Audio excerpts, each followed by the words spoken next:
Actually क्या है बच्चों, अपन ने देखा लाइट ड्वेल नेचर है। सीधे बैठ जाओ एकदम अलर्ट, एक एक लाइन को ध्यान से सुनते जाना। लाइट क्या है?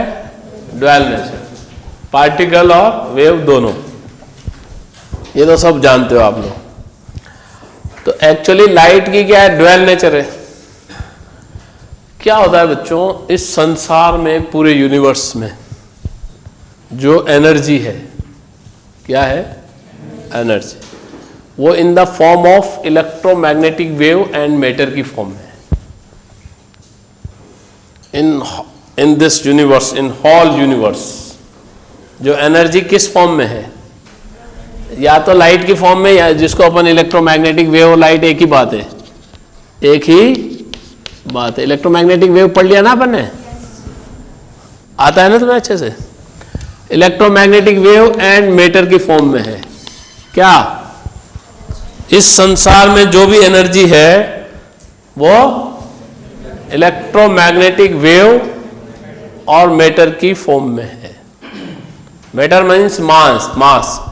आइंस्टीन ने बताया था ना, वैसे तो मास को डिस्ट्रॉय नहीं कर सकते, क्रिएट नहीं कर सकते, लेकिन आइंस्टीन ने E बराबर mc² जो दिया कि ये जैसे इसको पूरे मास को डिस्ट्रॉय कर दें तो it will convert into energy, जिससे बॉम्ब बन गए। आइंस्टीन नहीं होता तो ना बॉम्ब बनता, ना कुछ होता, ना वर्ल्ड वॉर होता। ये सब आइंस्टीन की देन है। कोई भी मास को अगर आप डिस्ट्रॉय कर दोगे पूरे को, तो it will convert into energy. तो इस पूरे संसार में, in whole universe, energy in form of electromagnetic wave and matter. बोलो मेरे साथ, इस पूरे संसार में energy is in the form of and light and matter. ठीक। अब नेचर हमेशा सिमेट्री से प्यार करती है। Nature loves symmetry. तो जब लाइट की ड्वेल नेचर है तो मैटर की भी ड्वेल नेचर होना चाहिए। पहली लाइन क्या सिखाया आपको? In this whole universe energy किस फॉर्म में है? लाइट एंड मैटर में। ठीक, इलेक्ट्रोमैग्नेटिक वेव एंड मैटर में। तो नेचर लव्स सिमेट्री। तो जब लाइट की ड्वेल नेचर है तो मैटर की भी ड्वेल नेचर होना चाहिए। तो एक साइंटिस्ट था डी ब्रॉगली, नाम तो उसकी स्पेलिंग देखोगे तो डी ब्रॉगली, इसको बोलते हैं डी ब्रॉय। डी ब्रॉय भी बोलते हैं वहां पे, इसको डी ब्रॉय बोलते थे, इसको डी ब्रॉय। ठीक। तो उसने कहा कि a wave is associated with moving particle. कोई भी पार्टिकल मूव कर रहा है तो उसके साथ वेव एसोसिएटेड है। जैसे मैं चल रहा हूं, मेरे साथ वेव एसोसिएटेड है। लेकिन आप कहोगे सर आप तो पार्टिकल हो, आप कहां से वेव एसोसिएट आपके साथ? यस, होती है। हमको पता क्यों नहीं लग पाता बच्चों? कल आपको सिखाया था फोटोन की एनर्जी कितनी होती है? h = hc/λ। और ये E बराबर क्या सिखाया था आपको? mc² hc/λ। mc को क्या लिखा था अपन ने? p। तो लैम्डा बराबर h/p। ये डी ब्रॉगली ने दिया था। ये किसने दिया था? ये डी ब्रॉगली ने। ये सिखा रखा है, नहीं सिखा रखा है आपको? फोटोन की एनर्जी कितनी सिखाई थी? h। c बराबर क्या होता है? New lambda. तो hc/λ एनर्जी कितनी है आइंस्टीन से? आइंस्टीन ने क्वांटम थ्योरी ऑफ लाइट से ही फोटो इलेक्ट्रिक इफेक्ट को समझाया था। आगे लैम्डा को इक्वल टू h/p। तो जैसे क्या होता है, लैम्डा इक्वल टू कितना हो गया अभी? h/p। तो ये मेरे लिए ले रहा हूं, है ना, या लाला के लिए ले लेते हैं। जैसे लाला का मास कितना है? लाला पतला दुबला है, 60 kg ले लें। ठीक है। मान लो ये चल रहा है, कितने मीटर पर सेकंड से चलाएं इसको? बोलो। और 5 मीटर पर सेकंड चलो। तो इसकी वेवलेंथ कितनी निकालोगे? h/mv। मोमेंटम की जगह mv आ जाएगा ना। बोलो। तो h की वैल्यू कितनी होती है? 6.62 इंटू 10⁻⁴। लाला का मास कितना ले रखा है और वेलोसिटी 5। तो ये 10⁻⁻34, उसमें 300 से और डिवाइड करेंगे तो -36। और अगर एंगस्ट्रॉम में निकालेंगे तो अप्रोक्सीमेट ये 10⁻⁻25 मान लो, चलो मेरा angstrom. This wavelength is very small. तो वेवलेंथ जो निकाली अपन ने, याद है इलेक्ट्रोमैग्नेटिक स्पेक्ट्रम में क्या बोला था? X U V in my range, in my range. तो सबसे कम किसकी होती है? गामा की। गामा की अप्रोक्सीमेट होती है 10⁻⁻5 एंगस्ट्रॉम। तो इतनी ही वेवलेंथ मेजर कर पाए scientist, and this is very small wavelength. इसलिए we are moving particle, a wave is associated with us, that is matter wave. A wave is, de Broglie ने क्या बोला कि a wave is associated with every moving particle। ये line लिख लो, a wave is associated with every moving particle। A wave is associated with every moving particle। A wave is associated with every moving particle, that is matter wave, that is, it is matter wave।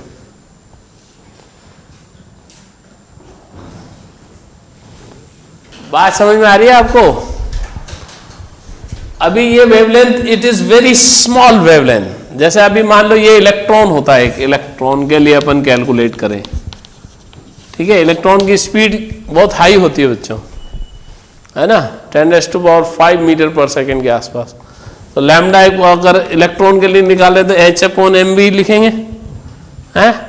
तो h की value कितनी लिखेंगे? 6.62 into 10⁻⁻34। और m कितना है? 1 into 10⁻⁻31। इसकी speed very high है, 10⁵ है। तो ये -31, तो -3 रह जाएगा, -8, मतलब in the order of angstrom में आ जाएगा, नहीं आ जाएगा? Which is measurable, which is, so electron, moving electron is associated, A wave is associated with moving electron, वो हम मेजर भी कर सकते हैं। जैसे अपन चल रहे हैं, या टेनिस बॉल को अपन ने मारा जोर से, क्या टेनिस बॉल का भी मास कितना लिखोगे? 200 ग्राम, 500 ग्राम, कितने की होगी टेनिस बॉल? नहीं, 100, 200, 500 ग्राम की होगी। और कितनी वेलोसिटी से मार लोगे आप? 10 मीटर पर सेकेंड, 20 मीटर पर सेकेंड, 50 मीटर पर सेकेंड। तो it is very small wavelength which is not measurable, लेकिन होता सबके साथ है। तो डी ब्रॉगली ने प्रूव कर दिया, फिर बाद में डेविसन जर्मन ने अपना एक्सपेरिमेंट किया और उसने इलेक्ट्रॉन की वेवलेंथ इसके हिसाब से नापी, पर्टिकुलर वोल्टेज पे, और डेविसन जर्मन ने अपने एक्सपेरिमेंट के हिसाब से नापी, तो दोनों सेम आई। तो प्रूव हो गया कि भाई matter also have dual nature. ठीक, तो लैम्डा इक्वल टू क्या लिखा अपन ने? h/mv। v is shows particle nature, lambda means it is associated with wave। Lambda किसकी कैरेक्टरिस्टिक है? वेव की। और वेलोसिटी किसकी है? पार्टिकल की। तो मैटर वेव का मतलब डी ब्रॉगली ने क्या बताया कि matter also have dual nature, particle and wave both. और क्या लाइन लिखा है आपको कि a wave is always associated, या a wave is associated with every moving particle, that is known as matter wave. यह समझिए, लिखो, in whole universe energy is in form of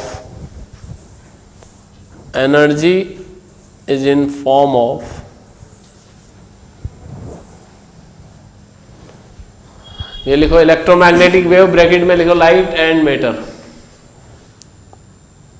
electromagnetic wave and matter. Energy किस form में पूरी universe में है ना। दूसरा पॉइंट लिखो, nature love symmetry, nature love symmetry, nature love symmetry. So light have dual nature, light have dual nature, light have dual nature, so matter also have dual nature, so matter also have dual nature।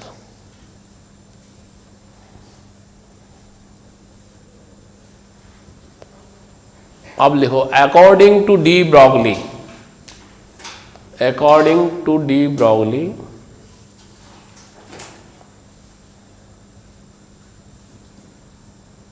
wave is associated with every moving particle, wave is associated with every moving particle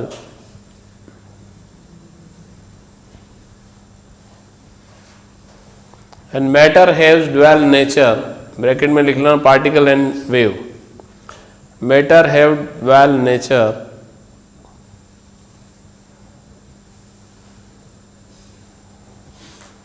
this is de Broglie hypothesis. ठीक है, इसको क्या बोलते हैं, de Broglie hypothesis.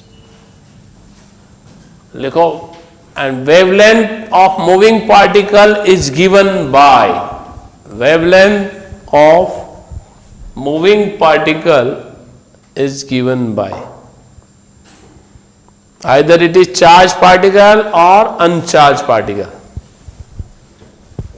either it is charged particle or uncharged particle, either it is charged particle or uncharged particle।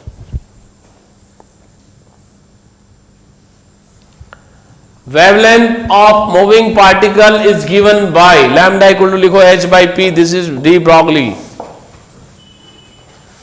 okay, अब आप ये example लिख लो लाला और इलेक्ट्रॉन का। बताया था कि कोई भी मूविंग पार्टिकल है तो मैटर की ड्वेल नेचर है, किसने बताया ये, डी ब्रॉगली ने, और उसने उसकी वेवलेंथ कितनी दी मूविंग पार्टिकल की, h by p से, चाहे पार्टिकल चार्ज हो चाहे अनचार्ज हो। इलेक्ट्रॉन, प्रोटॉन, न्यूट्रॉन सबकी अपन निकालेंगे लैम्डा। ठीक है, कोई भी मॉलिक्यूल की, गैस मॉलिक्यूल सबकी लैम्डा निकालेंगे, कोई जो भी मूव कर रहा है सबके लिए लैम्डा आएगा। उसने सभी के लिए बोल दिया, कोई भी, जैसे मैं भी चल रहा हूं तो मेरा भी, मैं भी क्या हूं, मैटर, मैटर मतलब मेरी भी ड्वेल नेचर है, मेरे साथ भी वेव एसोसिएट है, पर वो आपको नजर क्यों नहीं आ रही है, wavelength is very small actually which is not measurable. Laboratory के अंदर कितनी मेजर कर सकते हैं, मिनिमम गामा की है। ये इलेक्ट्रोमैग्नेटिक स्पेक्ट्रम देखा ना, gamma x UV in my range, है ना, है बोलो। तो ये इसकी वेवलेंथ क्या है, बहुत कम है। टेनिस बॉल है या हम है या कोई भी अनचार्ज पार्टिकल है तो वेवलेंथ क्या आ रही है उसकी, कम आ रही है, तो मेजर नहीं कर पा रहे। लेकिन इसका मतलब ये नहीं है कि मेजर नहीं कर पा रहे तो वेव एसोसिएट नहीं है, वेव एसोसिएट है सबके साथ। क्या बोला, सबके साथ का मतलब क्या है, चार्ज पार्टिकल हो चाहे अनचार्ज पार्टिकल। तो सारे न्यूमेरिकल जो बनेंगे वो lambda equal to h by p पे बनाना है आपको।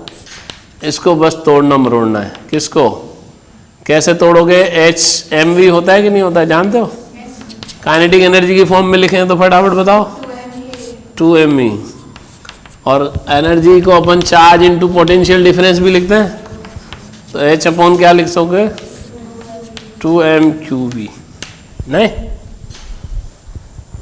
आ जाएगा ऐसे कि बताओ ये कैसे आता है।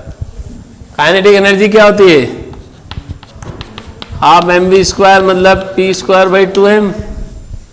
नहीं तो p की जगह क्या लिखेंगे अपन, √2me। e क्या है यहाँ पे, लिख लेना काइनेटिक एनर्जी। और एनर्जी को किस फॉर्म में, अगर चार्ज इनटू पोटेंशियल डिफरेंस लिख सकते हैं। क्या लिख सकते हैं? क्या लिख सकते हैं? समझ में आ रहा है?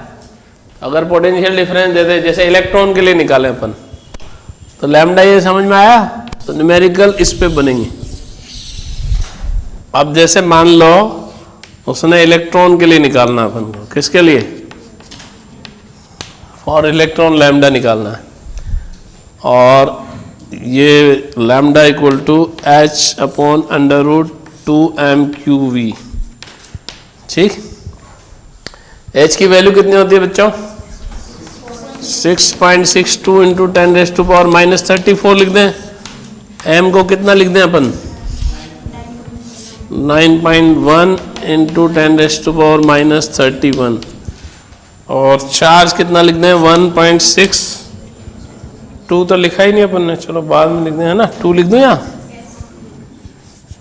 2 इंटू क्यू कितना लिखेंगे?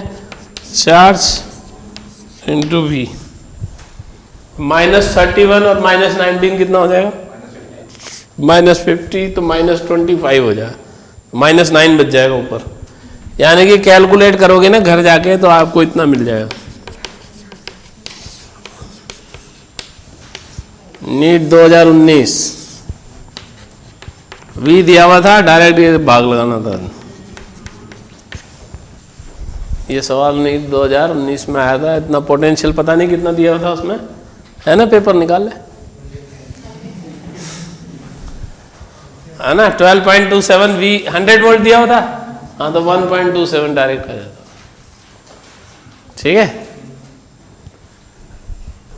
लिखो इसको। वेवलेंथ इज नियरली, तो 100 से डिवाइड कर दो, कितना आ जाएगा? 0.12, है ना? तो इसमें आ रहा है, पहला आंसर आ जाएगा 12.2 इंटू 10⁻⁻12 मीटर में दे रखा है। तो ये 12.27 इंटू 10 की घात -10, तो ये हो जाएगा 10,000 वोल्ट का कितना हो गया? 100। तो ये आ जाएगा, पहला आंसर आएगा। ये जिसने भी किया गलत किया, पहला जाएगा इसका आंसर। 10,000 का कितना आ जाएगा? 100, है ना? और ये कितना होता है? 10⁻⁻10, तो क्या जाएगा आंसर? 12.2 into 10⁻⁻12 metre.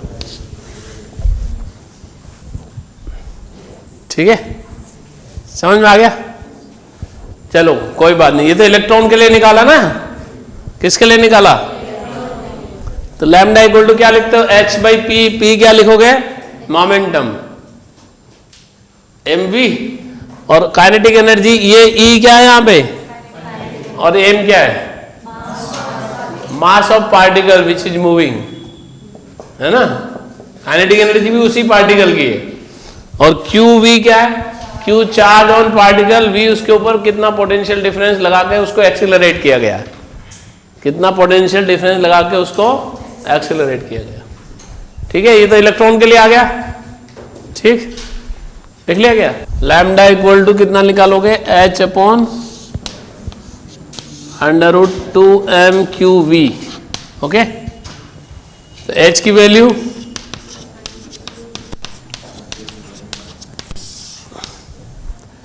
m कितना होता है प्रोटॉन का? 1.67 इंटू 10⁻⁻27 kg।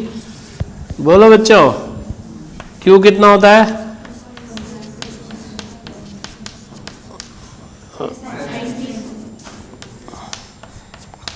Into v। ठीक है,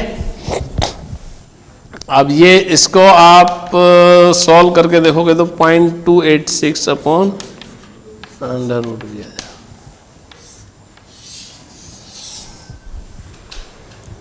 इतना आ जाएगा। पार्टिकल है जैसे कोई, क्या है?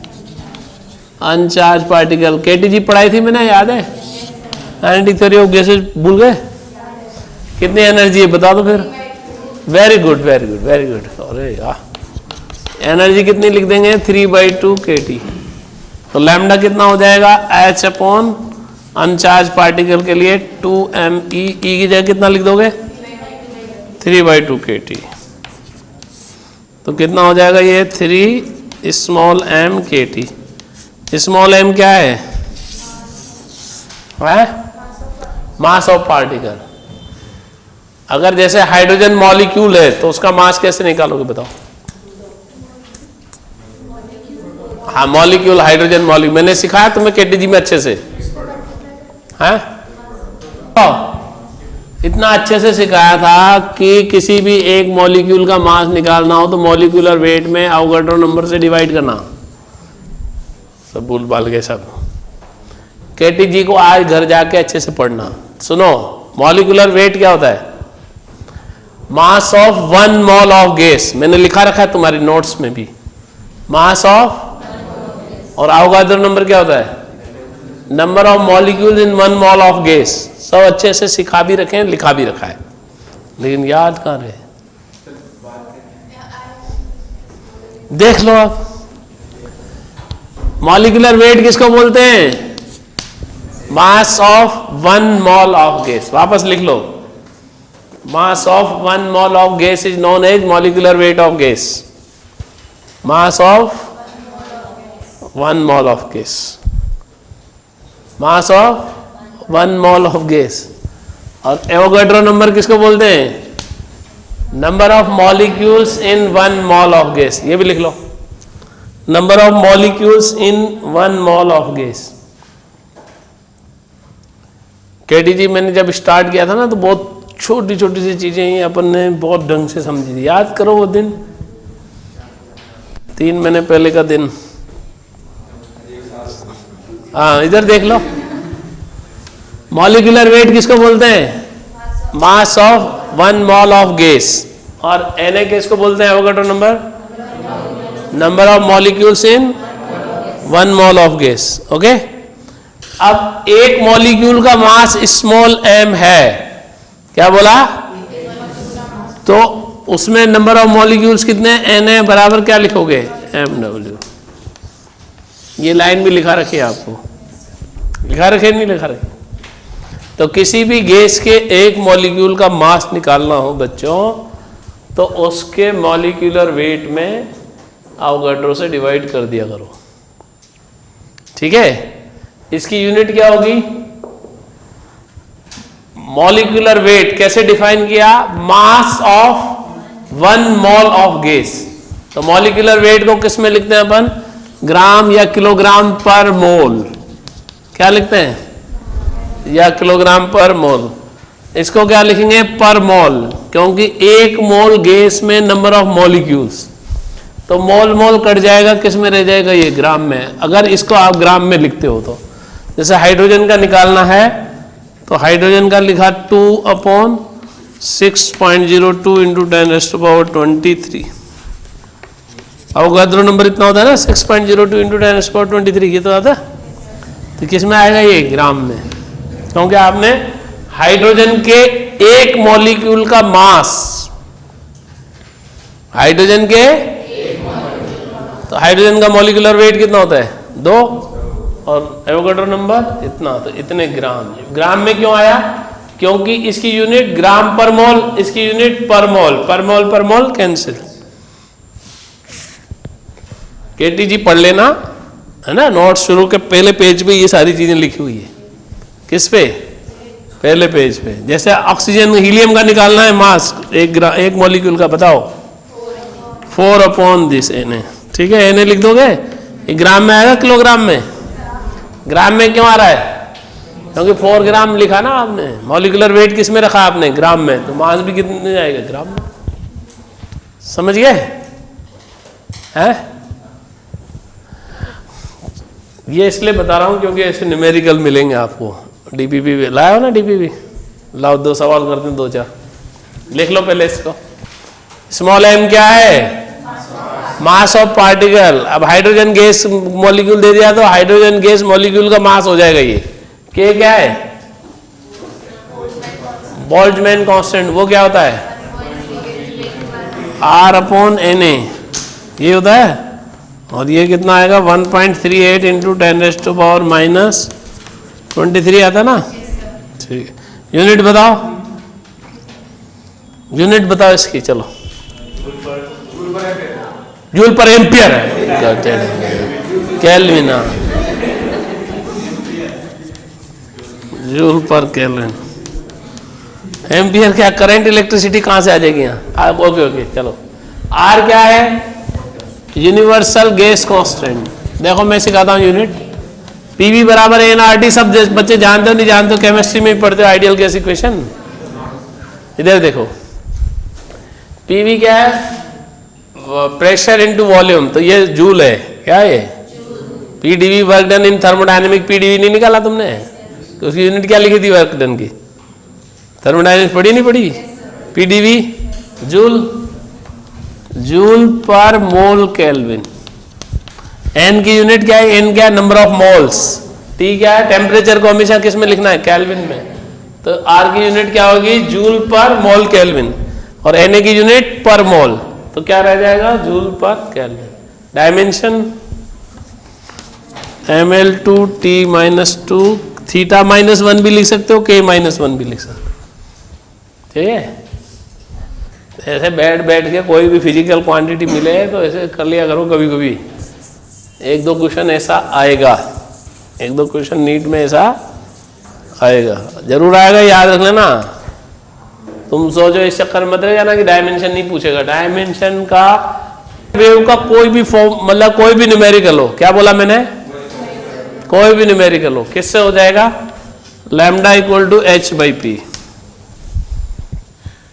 जैसे उसने एक क्वेश्चन ऐसे बनाया कि एक बॉम्ब है, ठीक है, क्या है?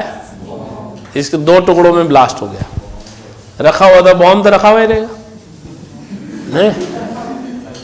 ठीक है, मैं इसलिए बता रहा हूं क्योंकि जब वो रखा हुआ है, बॉम्ब रखा हुआ है, तो उसका मोमेंटम कितना है? फटने के बाद भी कितना होना चाहिए? 0। तो क्वेश्चन ऐसे बनाएगा कि एक bomb which is in rest, it explodes into 2 parts, find out the ratio of their D Broglie wavelength if 2 parts having non zero velocity. तो कितना आएगा आंसर? 1:1, क्योंकि फटने से पहले मोमेंटम कितना था? 0, तो फटने के बाद कितना होना चाहिए? 0।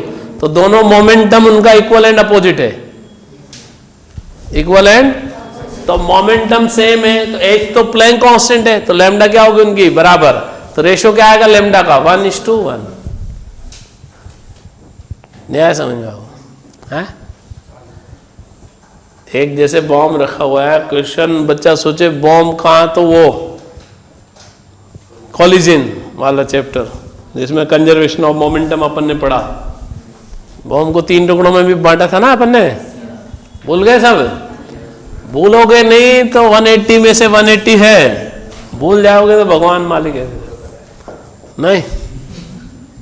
लैम्डा इक्वल टू क्या है? h/p। बॉम्ब शुरू में किस में रखा हुआ था? What is it's momentum? तो कितने टुकड़ों में बटा? Having non zero velocity, what do you mean by this line? उनकी उन दोनों में मोमेंटम है, मोमेंटम है तो वेव एसोसिएट है। डी ब्रोगली बोलता है ना, कोई भी पार्टिकल चला तो उसके साथ wave associate, that is matter wave, नहीं? तो उन दोनों का मोमेंटम क्या होगा? Equal and opposite. P1 plus P2 बराबर 0। कंजर्वेशन ऑफ मोमेंटम से क्या लिखेंगे अपन? Momentum before explosion equal to momentum after explosion. तो उनका मैग्नीट्यूड सेम होगा बच्चों, डायरेक्शन तो क्या होगी? अपोजिट। दोनों टुकड़ों की डायरेक्शन तो क्या होगी? अपोजिट। बट डी ब्रोगली को ओनली मैग्नीट्यूड से मतलब है, डायरेक्शन से उसको कोई लेना देना नहीं, क्योंकि लैम्डा क्या है? Wavelength, it is scalar quantity, it is measured in metre, ठीक? तो अपन को मैग्नीट्यूड से मतलब है, तो दोनों का मैग्नीट्यूड क्या हो गया? सेम। तो टुकड़ों का वेवलेंथ, डी ब्रोगली वेवलेंथ कितनी आ जाएगी? 1:1। तो डी ब्रोगली के जितने भी सवाल मैटर वेव के बनेंगे, न्यूमेरिकल से घबराना नहीं है। लैम्डा बराबर क्या लिख दोगे आप? देखो h/p, p को क्या लिखोगे? mv। मोमेंटम अगर ये नहीं दे रखा है, काइनेटिक एनर्जी दे रखी है, तो क्या लिखोगे? ये इक्वल टू क्या लिखोगे? h/, अगर चार्ज पार्टिकल है, v पोटेंशियल डिफरेंस से एक्सेलरेट किया गया तो एनर्जी कितनी हो जाएगी? qv। है ना। अगर अनचार्ज पार्टिकल है तो ये लिख ही रहा है ना। नया समझ में। लैम्डा इक्वल टू क्या है, h बाई पी। तो लैम्डा प्रोपोर्शनल 1 बाई पी लिख सकते हो नहीं लिख सकते हो आप, क्योंकि h तो क्या है। तो अगर 5% से मैंने सिखाया तुम्हें 5% परसेंटेज का, वो कहते हैं मोमेंटम 2% बढ़ गया तो वेवलेंथ कितना परसेंट बढ़ेगा, फटाफट बताओ। अगर मैंने मोमेंटम 2% बढ़ा दिया किसी पार्टिकल का, तो what is change in percentage change in wavelength, 2 ही आएगा। लेकिन -2 बोलो ना, डिक्रीज हो जाएगा। -2% बोलो ना, डिक्रीज होगा ना। अरे अप टू 5% क्या सिखा रखा है आपको, भूल गए सब।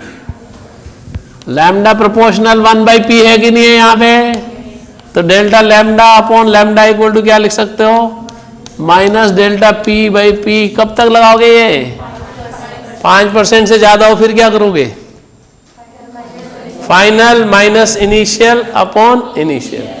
चलो मैं ढंग से सिखाता हूँ इसको आपको, है ना। तो आप पहले तो ये लिख लो, अभी तो ये इसको छोड़ दो अभी, है ना। इसको सिखा रहा हूँ अप टू 5% और 5 परसेंटेज चेंज मैंने कई बार सिखाया क्लास में तुम्हें, हर बार भूल जाते हो। ये लिख लिया आपने अच्छे से। सारे न्यूमेरिकल किससे होंगे, इससे। तोड़ना मरोड़ना किसको आना चाहिए, इसको आना चाहिए। और एक अनचार्ज पार्टिकल के लिए, किसके लिए, अनचार्ज। देख लो परसेंटेज चेंज कैसे निकालते हैं। देखो लैम्डा प्रोपोर्शनल 1 बाई पी लिख सकते हैं क्या अपन, क्यों लिख सकते हैं बताओ, एच कांस्टेंट आएगा, है ना। पर ये केवल इसी परसेंटेज सवाल सिखा रहा हूं इसलिए है। Lambda proportional 1 by P de Broglie ने नहीं बताया है, ठीक है, समझ रहे हो। तो अप टू 5% अगर नहीं लिखे अपन, मान लो 5% से ज्यादा हो, तो लैम्डा 2 अपॉन लैम्डा 1 बराबर क्या लिख सकते हैं, P1 बाई P2। नहीं, परसेंटेज चेंज पूरी फिजिक्स में जब भी निकालना हो, पूरी फिजिक्स में पहले भी कई बार सिखा चुका हूं, वापस सीख लो। फाइनल वैल्यू माइनस, बोलो तो सही कुछ,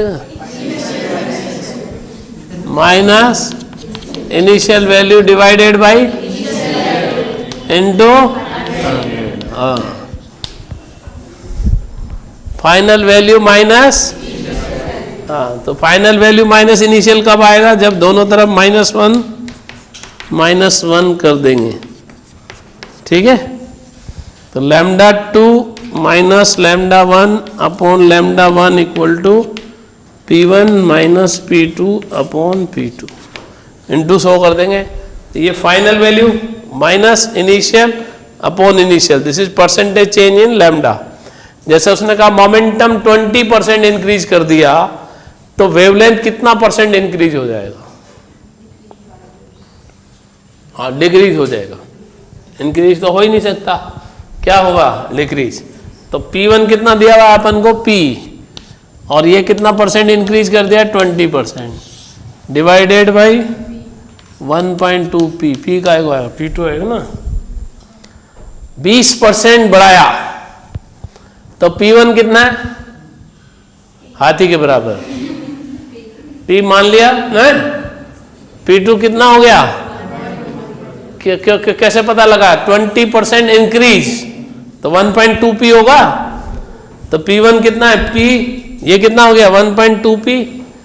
तो कितना आएगा बताओ, -0.2 P अपॉन 1.2 P, P से P -1/6 इंटू 100। तो lambda 2 minus lambda 1 upon lambda 1, 100 दोनों तरफ multiply. This is percentage change in lambda.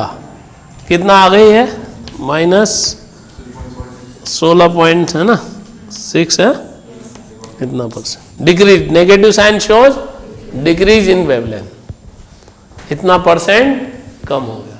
लिखो इसको। एक दिन मैंने कैसे सिखाया था, एनर्जी अगर मोमेंटम 20% बढ़ा दें तो एनर्जी कितना परसेंट बढ़ाएगा। Delta lambda by lambda equal to क्या लिखोगे बोलो, minus delta P by P. दोनों तरफ किससे मल्टीप्लाई कर दें, 100 से। कर लोगे ऐसे, सवाल मिलेंगे तो घबराओगे तो नहीं ना। 5% तक लगाना, लेकिन ये ऐसा क्यों करते हैं बच्चों बताओ? 5% तक इसको क्यों लगाते हैं, 5% से ज्यादा इसको क्यों लगाते हैं बताओ?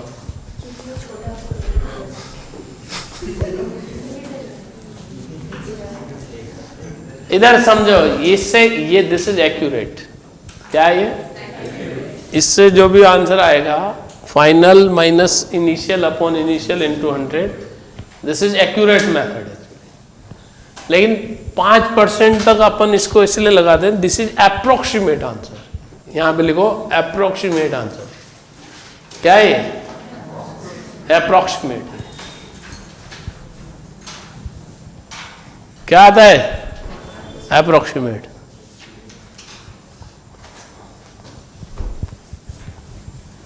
तो अप्रोक्सीमेशन उतना ही आएगा, इतना लंबा, इसलिए ये क्या लंबा है तो डायरेक्ट कर देते हैं इससे। ठीक है, कर लोगे ऐसे कि दूसरी चीजों को भी सिखाऊं वापस, है ना? चलो अब क्या है, न्यूमेरिकल करते हैं अपन। मैटर वेव का दिया क्या आपने? पहला क्वेश्चन पढ़ो, मैटर वेव का निकालो डीपीपी 1। आज मिला था? कब मिला था ये? कल मिला। तो जिनको नहीं मिला वो पढ़ लो एक दूसरे से। Find out velocity of electron so that momentum is equal to that of photon of with a wavelength of this. Find out velocity of electron. Momentum बराबर है कि नहीं है? तो आप क्या करोगे बच्चों? Momentum electron equal to momentum photon. Electron की अपनी वेलोसिटी होती है, वही वेलोसिटी वो निकलवा रहा है, लेकिन फोटोन की वेलोसिटी क्या होगी? सी। वेरी गुड, हाथी के बराबर है ना। सपा चट्टो, तुम्हें फोटोन की वेलोसिटी नहीं पता है? पूरा फोटो इलेक्ट्रिक इफेक्ट पढ़ लिया अपन ने। एमसी किसको लिख रहे थे? P, momentum of photon. अरे कहां जाऊं मैं यार, ये इसको क्या लिखोगे? Lambda equal to H by P. तो इसको क्या लिख सकते हो? लैम्डा दिया हुआ है ना उसका, फोटोन का, तो एच बाई लैम्डा। तो बस वेलोसिटी आ गई ना, बस और क्या करना है? बस कैलकुलेशन करनी है। यूँ बोलो, लैम्डा कितना दे रखा है बताओ? 5200 एंगस्ट्रॉम। और स्मॉल एम किसका है? ये इलेक्ट्रॉन का लिखा है ना मेरे भाई। तो इतना मीटर पर सेकेंड। कर लेंगे कैलकुलेशन? तो चलो आप ही करो सर इसको। कैलकुलेशन खतरनाक है ना, कर लेना। लेकिन है, देखो मैं तुम्हें सिखाता हूँ सिंपल तरीका। जैसे ये दो, इधर देखो पावर को कैसे सॉल्व कर लेते हैं। ये कितनी है? -10। ये कितना? 2, तो -8 रह जाएगी। -8 और -31 कितनी हो गई? -39। ऊपर जाएगा तो 10⁵ रह जाएगा। अब क्या बचा? 6.62 अपॉन 52 इंटू 9.1। तो इतना मैं कर सकता हूँ, बाकी तो तुम्हें खुद को ही करना पड़ेगा। नहीं, बाकी तो डिवाइड तो करना ही पड़ेगा, या और अप्रोक्सीमेट करना है। देखो 52 को लगभग 50 मान लो। क्या मान लो? और देख लो, इसको 1000 इंटू 100 लिख सकते हो, नहीं लिख सकते हो? देखो इसको लगभग 50 मान के 2 बार उड़ा दो। ठीक है, इसको 9 है ना, इसको 6 मान लो, तो इसको 2 बार काट दो, इसको 3 बार काट दो, तो 4/3 इंटू 1000, मतलब आंसर आएगा 1.33 है ना, तो मतलब 1350, क्योंकि आपने इसको 2 बार काट दिया है। 6.62 था, तो मतलब आंसर 1350 से ऊपर आ जाएगा। नया समझ में क्या? अप्रोक्सीमेट कैलकुलेशन आती है नहीं आती है? उड़ा दिया करो ऐसे। 52 को क्या मानोगे? 50, तो 2 बार उड़ गया, लेकिन आंसर किस में आएगा? लगभग में, है ना। अप्रोक्सीमेट आंसर आएगा, ऐसा नहीं पूरा वही आ जाए। ठीक, दोबारा समझे तो कैलकुलेशन समझाए। कैलकुलेशन नहीं समझाना मेरा काम, इधर समझो। मेरा काम है कंसेप्ट बताना आपको। क्या है उसने क्या दिया अपन को? Momentum of electron is equal to momentum of photon. क्या कंडीशन दी उसने? Momentum of electron equal to क्या दे रखा अपन को? Momentum of photon. समझो? तो मोमेंटम ऑफ इलेक्ट्रॉन चूंकि वेलोसिटी पूछ ली उसने, क्या पूछ ली? किसकी? इसलिए हमारी मजबूरी हो गई इसको एम भी लिखना है, इसके मोमेंटम। समझ रहे हो बात को? और फोटोन की वेवलेंथ दे रखी है, फोटोन की, तो lambda equal to H by P से हमने एच बाई लैम्डा लिखा फोटोन का मोमेंटम। आप कहोगे सर इलेक्ट्रॉन का क्यों नहीं लिखा आपने? वो भी तो मूविंग पार्ट, वो भी लिख सकते हैं, लेकिन उसकी वेवलेंथ नहीं है हमारे पास। और पूछा क्या है? तो इसलिए इलेक्ट्रॉन के मोमेंटम को एम भी क्यों लिखा हमने? क्योंकि वेलोसिटी उसने पूछी है, मास हमको मालूम है, इलेक्ट्रॉन का मास मालूम है ना। अब फोटोन के लिए ये क्यों लगाया? क्योंकि लैम्डा दे रखा है, मतलब फोटोन का मोमेंटम एक तरह से नोन है, एक तरह से नोन। कैसे? P इक्वल टू कैसे निकालोगे? एच बाई लैम्डा, लैम्डा दिया हुआ है ना फोटोन का, तो फोटोन का मोमेंटम तो दिया हुआ है हमको, तो वेलोसिटी किसकी निकालनी है? इलेक्ट्रॉन की। कर लोगे? अगला सवाल पढ़ो, दूसरा। Find the ratio of D Broglie wavelength of molecules. देखो मॉलिक्यूल्स आ गए ना, हाइड्रोजन एंड हीलियम, ठीक है। तो डी ब्रॉगली कैसे निकालते हो आप? H upon under root of 3 small mkt, ऐसे निकालोगे? नहीं निकालोगे? बोलो हैं? कौन कौन से मॉलिक्यूल हैं? हाइड्रोजन एंड हीलियम के। टेम्परेचर कितना दे रखा है? 27 है। तो देखो H तो कांस्टेंट है, K कांस्टेंट है, 3 कांस्टेंट है, तो आप इसको ऐसे लिख सकते हो 1 under root of small m into T. ऐसे लिख सकते हो? नहीं लिख सकते हो? अरे इसकी क्या नकल कर रहे हो यार? ऐसे 1000 क्वेश्चन बनेंगे, 1000 की नकल करोगे? हैं? लैम्डा 1 अपॉन लैम्डा 2, ये रेशियो अपन को निकालना है, नहीं निकालना है? इसको क्या लिखोगे? Under root of m2 t2 upon m1 t1, ठीक। पहली कौन सी लिखी है उसने? देखो हाइड्रोजन, तो m1 1 तो हो गया हाइड्रोजन के लिए, 1 मतलब है ना, और दूसरा किसके लिए हो जाएगा? हीलियम के लिए। तो मास कैसे निकालोगे बताओ? Molecular weight upon Na, Na cut जाएगा दोनों तरफ। मॉलिक्यूलर वेट कौन सी गैस है? ये हीलियम। कितना होता है? 4। टेम्परेचर कितना दे रखा है? 400 केल्विन, शाबाश। और ये कितना हो जाएगा? 2/Na, उससे कट जाएगा 300। कितना हो गया ये? 8 अंडर रूट 8/3 आ जाएगा। कितना आ जाएगा? Under root. नया समझ में क्या है? पहली गैस कौन सी दे रखी है? हाइड्रोजन, इसलिए जो M1 होगा वो हाइड्रोजन का होगा। दूसरी गैस कौन सी दिखी? हीलियम, तो दूसरी M2 कितना हो जाएगा? हीलियम का। स्मॉल m कैसे निकालते हैं? Molecular weight upon Na। कर लोगे ऐसे? और ये 300 400 कैसे आ गया? केल्विन में चेंज किया, क्योंकि उसने एक का दे देगा 27 एंड 127, तो 27 पहले लिखा 1, T1 तो कितना हो गया? 27 मतलब 300 केल्विन, T2 कितना हो गया? 127 मतलब 400। समझ में आया? तीसरा सवाल पढ़ो। Particle of mass m at rest, A particle of mass at rest, क्या दिया हुआ है? रेस्ट में, तो मोमेंटम कितना होगा इसका? In decays into 2 particle of masses m1 and m2 having non zero velocities. किस में डिके हो गया ये? 2 पार्टिकल में। Find out ratio of de Broglie wavelength.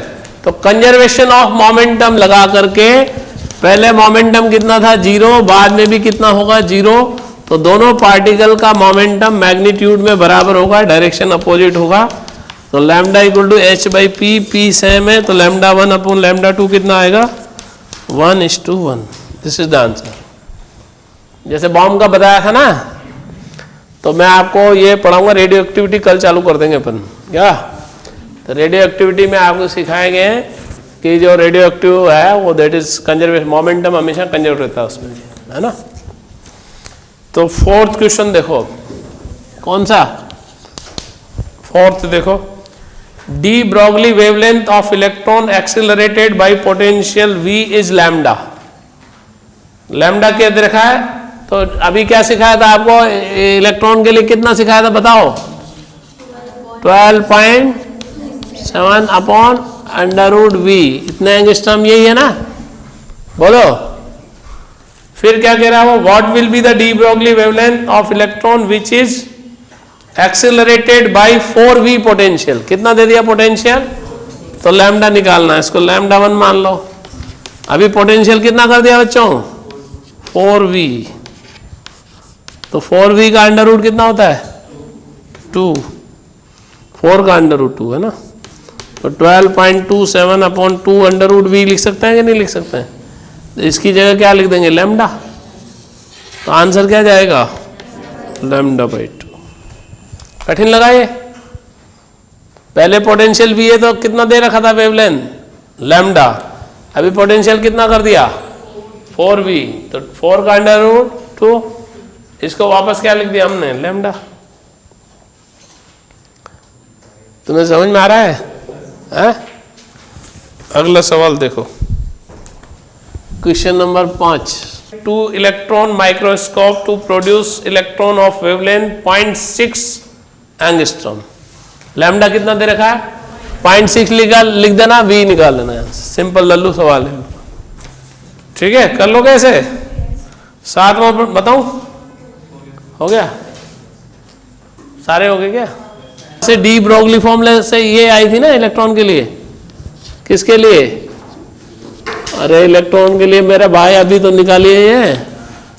Deviation Germer ने अपने हिसाब से भी निकाली, निकल क्रिस्टल पे इलेक्ट्रॉन बीम गिरा करके वेवलेंथ मेजर की, उन दोनों वेवलेंथ सेम आई। तो उसने कहा कि yes, de Broglie is correct and wave is associated with every moving particle. किसने बोला? डेविसन जर्मर का एक्सपेरिमेंट क्यों किया गया? इसको प्रूव करने के लिए। कौन सी बात को प्रूव करने के लिए? कि वास्तव में अगर कोई पार्टिकल मूविंग है तो उसके साथ वेव एसोसिएट है। इस बात को किसने प्रूव किया? डेविसन जर्मर एक्सपेरिमेंट ने। उसने इलेक्ट्रॉन को लेके प्रूव किया इसी चीजें, डेविसन जर्मर एक्सपेरिमेंट। सीधे बैठ जाओ और ध्यान से सुनो, सीधे बैठो, अलर्ट एकदम। इसमें एक कैथोड होता है। ये क्या होता है? ये कैथोड। एक्चुअली क्या होता है बच्चों, मेटल को करंट फ्लो कराएं, अगर मेटल में क्या फ्लो कराएं? करंट। तो हीटिंग इफेक्ट ऑफ करंट से H = होता है I²RT। तो मेटल गर्म होगा और उससे इलेक्ट्रॉन इमिट होंगे। इसको बोलते हैं thermo ionic emission. Thermo ionic emission किसको बोलते हैं? व्हेन मेटल इज हीटेड या electrons are emitted by heating the metal, that is known as thermo ionic emission. Thermo ionic emission किसको बोलते हैं? जब हम मेटल में करंट फ्लो कराएंगे तो हीट प्रोड्यूस होगा। इसका मतलब थर्मल एनर्जी के रूप में अपन वर्क फंक्शन के बराबर जो एनर्जी दे रहे हैं इस बार, वो किस फॉर्म में दे रहे हैं? थर्मल एनर्जी की फॉर्म में। तो जैसे ही वर्क फंक्शन के बराबर एनर्जी मिलेगी, इलेक्ट्रॉन विल कम आउट। इसको क्या बोलेंगे? मेटल में करंट फ्लो कराओ, करंट फ्लो होगा मेटल में, तो कितनी हीट जनरेट होगी? I²RT। नहीं, तो उससे क्या होगा? वो गर्म होगा। गर्म होने से क्या होगा? इलेक्ट्रॉन बाहर होंगे। इलेक्ट्रॉन बाहर आने को क्या बोलेंगे? Thermo ionic emission. ठीक, तो इसको हम गर्म कर रहे हैं। This is cathode. क्या है ये? अब देखो, ये एनोड है, ये इस तरह से इसमें इलेक्ट्रॉन गन होता है। ये पूरा यहाँ से जो पूरा अरेंजमेंट है, ये इसको बोलते हैं इलेक्ट्रॉन गन। इलेक्ट्रॉन गन क्या काम करता है? यहाँ से एक डिजायर्ड एनर्जी की इलेक्ट्रॉन बीम निकलेगी। क्या निकलेगी? Electron beam.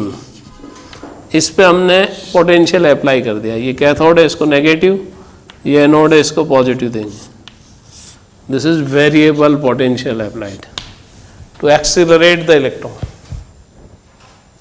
To accelerate the electron. इस पूरे अरेंजमेंट को क्या बोलते हैं अपन? Electron gun. इलेक्ट्रॉन गन का काम क्या है? एक इलेक्ट्रॉन बीम जनरेट करेगा। ये यहाँ पे पोटेंशियल आप चेंज करते रहेंगे तो एक्सीलरेट करेगा उसको। किसको? इलेक्ट्रॉन बीम को। इलेक्ट्रॉन गन का काम क्या है? जैसे one part of Davisson Germer experiment, एक पार्ट है उसका इलेक्ट्रॉन गन। इलेक्ट्रॉन गन, यहां से इलेक्ट्रॉन, ये करंट फ्लो हुआ। ये कैथोड किसका बना हुआ है? मेटल का बना हुआ है। करंट फ्लो होगा तो इसमें से इलेक्ट्रॉन इमिट होंगे। अब उसको, इलेक्ट्रॉन को एक्सीलरेट कराने के लिए, अलग अलग वोल्टेज पर एक्सीलरेट कराने के लिए, ये हमने वोल्टेज यहाँ पे लगा रखा है, बैटरी लगा रखी है। इसका नेगेटिव जो है कैथोड से कनेक्ट कर दिया, ये एनोड है। ये जो दिखा रखा है मैंने बच्चों, ये क्या है? एनोड। क्या है ये? इसको किससे कनेक्ट करोगे? पॉजिटिव टर्मिनल से। एनोड को किससे कर दिया अपन ने? पॉजिटिव से। कैथोड को किससे कर दिया? थर्मो आयनिक इमिशन से इलेक्ट्रॉन निकल रहे हैं, उसको ये एक्सीलरेट कर रहा है। दोबारा समझो, ये कैथोड है, किसका बना हुआ है? मेटल का। तो मेटल में करंट फ्लो कराई, H = I²RT से हीट जनरेट हुई। हीट अगर थर्मल एनर्जी की फॉर्म में भी हमने वर्क फंक्शन के बराबर एनर्जी दे दी तो इलेक्ट्रॉन बाहर आ जाएगा। भाई वर्क फंक्शन के बराबर आप एनर्जी किसी भी तरह से दे सकते हो। Either we can apply electric field, तो इलेक्ट्रिक फील्ड इमिशन बोलते हैं उसको। ठीक है, नया समझ में? यहां पे हम कैसे दे रहे हैं एनर्जी? गर्म करके इसको, करंट फ्लो करा। ये कैथोड किसका बना हुआ है? मेटल का बना हुआ है। इसमें करंट फ्लो कराई, हीट अप हुआ, इसको वर्क फंक्शन थर्मल एनर्जी के रूप में एनर्जी मिली, यहां से इलेक्ट्रॉन इमिट हुआ, यहां से हमने एक्सीलरेट किया इसको। क्या किया? कैथोड को किससे कनेक्ट किया? नेगेटिव से, और ये वेरिएबल पोटेंशियल लगा दिया। क्या लगा दिया? ये एनोड को प्लस से कनेक्ट कर दिया। तो इलेक्ट्रॉन बीम यहां से निकाली इलेक्ट्रॉन गन से, ऑफ रिक्वायर्ड एनर्जी। जितने हमको रिक्वायर्ड है पोटेंशियल चेंज कर देंगे। तो Q × V, E × V, वो एनर्जी की बीम निकलेगी। इसको हमने निकल क्रिस्टल पे गिराया। किस पे? निकल क्रिस्टल पे इस तरह से गिराते हैं बच्चों कि निकल क्रिस्टल क्या होता है, देखो इसमें इस तरह से लेयर्स होती हैं एटम्स की, just like this. Suppose this is one layer. क्या है ये? One layer. ठीक, और ये दूसरी लेयर है। ओके, तो निकल क्रिस्टल क्या है? जो वेव, ये इलेक्ट्रॉन बीम गिर रही है उसको डिफ्रैक्ट करता है। क्या करता है? डिफ्रैक्ट, मतलब डिफ्रैक्शन होता है यहाँ पे इसका। या अपन इसको बोलते हैं स्कैटर्ड बीम, इसको बोलते हैं इंसिडेंट बीम। इसको क्या बोलते हैं? इंसिडेंट बीम, इसको बोलते हैं स्कैटर्ड और डिफ्रैक्टेड। स्कैटर्ड और क्या बोल सकते हैं अपन? डिफ्रैक्टेड। तो एक्चुअली क्या है कि ये दूसरी लेयर है निकल क्रिस्टल की। ये सपोज तीसरी लेयर है। किसकी? Nickel crystal. दो लेयर के बीच की डिस्टेंस को बोला गया स्मॉल d से डिनोट किया। तो स्मॉल d क्या है? Distance between two layers of nickel crystal. Small d क्या है? हाँ, अगर इसके दो एटम्स की डिस्टेंस लें तो उसको हम रिप्रेजेंट करते हैं कैपिटल D से। एक ही लेयर के दो एटम्स के बीच की डिस्टेंस क्या होती है? Capital D। ठीक, अब देखो बच्चों, एक वेव तो ये आई जैसे, है ना, और ये चली गई यहाँ से रिफ्लेक्ट होकर के। ओके, दूसरी वेव ये आई, यहाँ से अपन ने इस पे गिराई इसको, और इस तरह से हुई।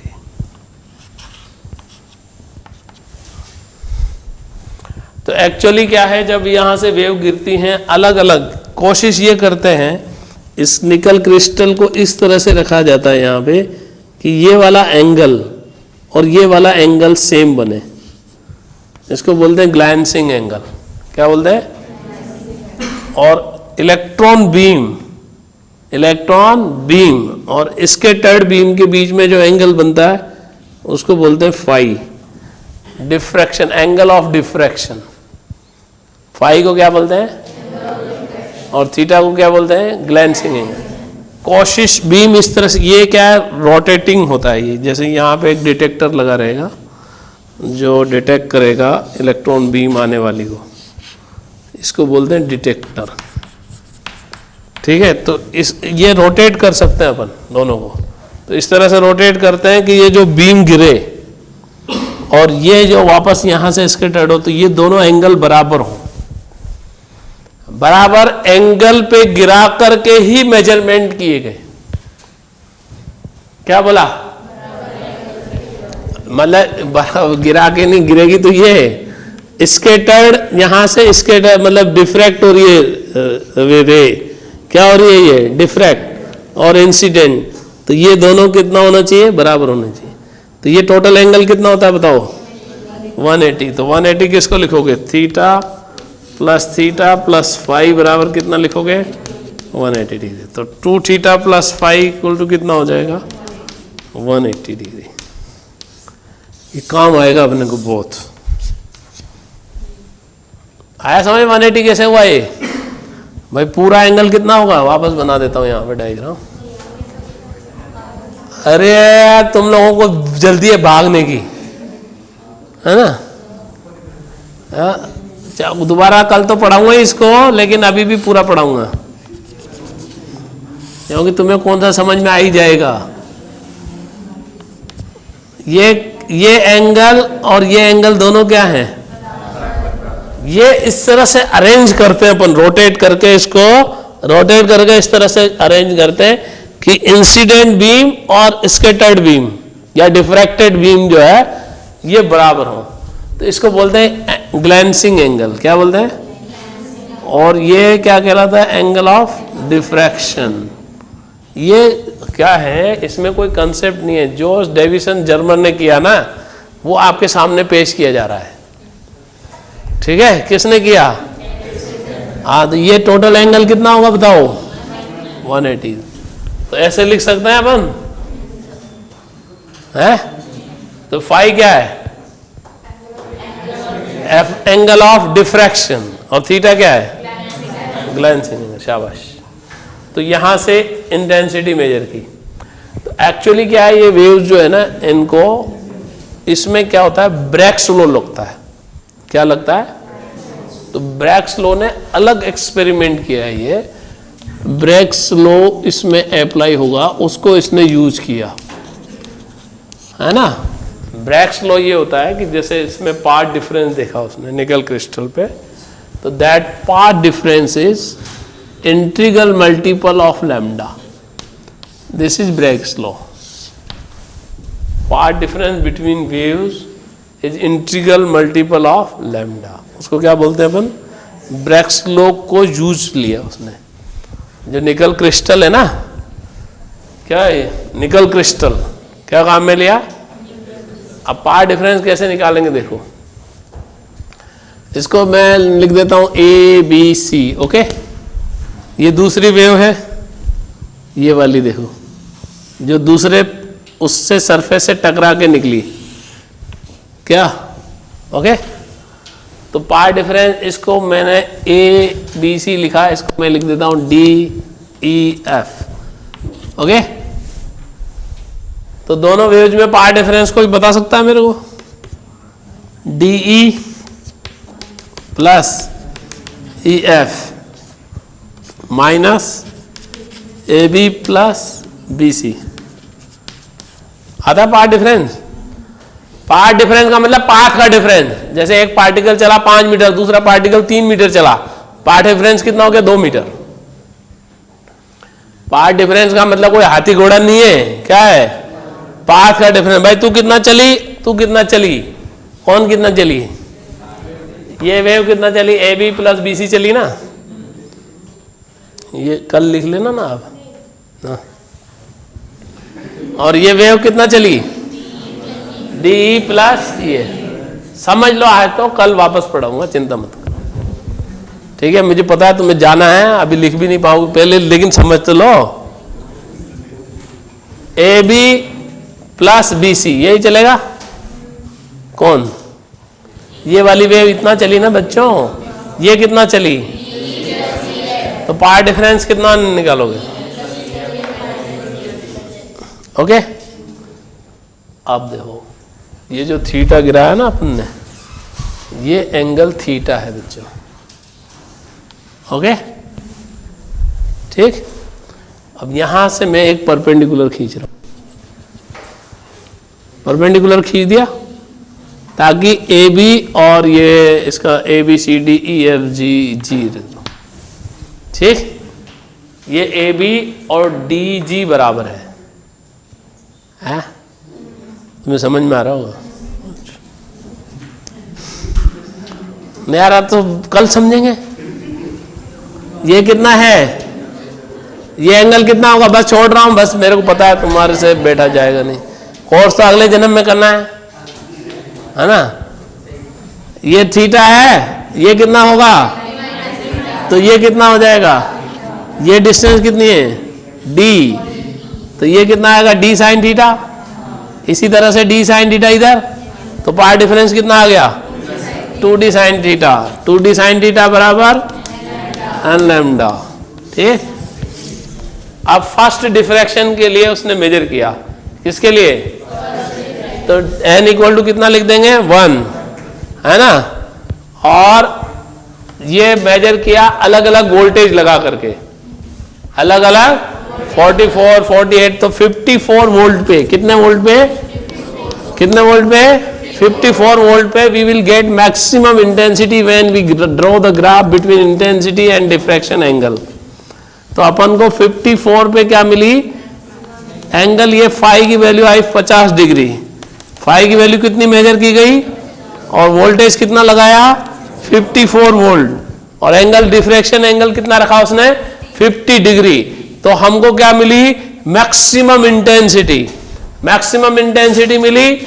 तो अपन ने लैम्डा फर्स्ट डिफ्रैक्शन के लिए कैलकुलेट किया, डी होती है 0.91 एंगस्ट्रॉम, कितनी होती है, ये डी निकल क्रिस्टल के लिए कितनी होती है 0.91 एंगस्ट्रॉम। थीटा की वैल्यू कितनी आ जाएगी फटाफट बताओ, 65, क्योंकि फाई कितना लिखोगे 50, तो कितना आएगा थीटा 65, तो 65 लिख दें साइन 65।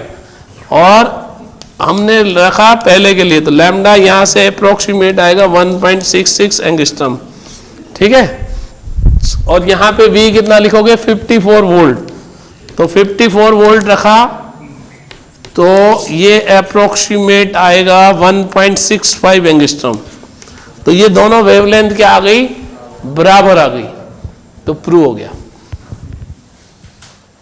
ये डी ब्रोगली वेवलेंथ से आया था ना ये फॉर्मूला, तो जल्दी इसलिए कर रहा हूं क्योंकि तुम्हारे को जाना है घर, है ना। ये किससे किया है, डेविसन और जर्मर से, ठीक। डेविसन जर्मर से ये ब्रैग्स लॉ अप्लाई किया उसने। डी क्या है यहां पे, distance between two layers of nickel crystal, ये आती है 0.91 एंगस्ट्रॉम मेजर की गई। थीटा अपन ने कितना निकाला 65, इसलिए आया कि उसने जब यहां पे वोल्टेज 54 वोल्ट किया, किसने, डेविसन जर्मर ने, और डिफ्रैक्टिंग एंगल आया 50 डिग्री, कितने डिग्री 50 डिग्री, तो इंटेंसिटी क्या आई मैक्सिमम, तो उसको इन्होंने मेजर किया। तो 54 वोल्ट यहां पे रखोगे तो ये वेवलेंथ इतनी आई, और इस ब्रैग्स फॉर्मूले में जब रखेंगे तब लैम्डा 1.66 आई, तो दोनों अप्रोक्सीमेट सेम हो गई, तो वेव नेचर प्रूव हो गई इलेक्ट्रॉन की, क्या हो गई। और इस तरह से डेविसन जर्मर ने डी ब्रोगली का जो प्रिंसिपल है दैट इज आज भी यही मान रहे हैं, मतलब अभी तक कि वेव जो मैटर है वो ड्वेल नेचर है उसकी, है ना। लेकिन इसको अपन दोबारा कल पूरे को ढंग से पढ़ेंगे।